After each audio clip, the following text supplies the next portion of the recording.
কিছুৰ সময়ত majority minority কথাটো আছিল যে কি নহওক 1996 চনত ভাৰতবৰ্ষৰ সৰ্বদলীয় প্ৰতিনিধি দল আহি অসমৰ ক্ষেত্ৰত 6 জনগোষ্ঠীক বঞ্চিত হ'ব নালাগে বুলি লোকসভাত বিল উত্থাপন কৰিলে।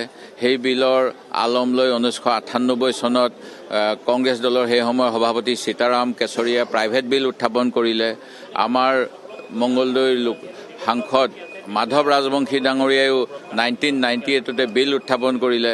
বিজয় সন্দিকৈয়ে 1999 চনত বিল উত্থাপন কৰিলে। আৰু আমিও যোৱা সময়ছোৱাত 2014 চনত সৰ্বদলীয় প্ৰতিনিধি দল প্ৰণৱ কুমাৰ গগৈ অধ্যক্ষৰ নেতৃত্বত দিল্লীলৈ অসম বিধানসভাই পঠাইছিলোঁ। তাত এই গোটেই কথাখিনি উল্লেখ আছে। মই ইতিমধ্যে প্ৰেছক আপোনালোকক জনাইছোঁ। মাত্ৰ যোৱা 10 বছৰে এটা কোনো কাৰণ নোহোৱাকৈ এখন কেবিনেট কমিটি কৰি ইছ্যুটো দীঘলীয়া কৰি নিৰ্বাচনৰ প্ৰাক মুহূৰ্তত টোপ দিয়াৰ নিচিনা এটা ব্যৱস্থা কৰি এই জনজাতিসমূহক বঞ্চনা কৰা হৈছিল। আজি মই আশা কৰোঁ ডিচেম্বৰৰ শীতকালীন অধিৱেশনত যদি বিলখন আইনত পৰিণত হয় তেতিয়াহ'লে আশা আকাংক্ষা বহুখিনি পূৰণ হ'ব। বহুবিবাহ প্ৰতিৰোধী বিধেয়কো আজি অনুমোদনৰ আলোচনা হ'ব। হয়, নিশ্চয় আলোচনা হ'ব।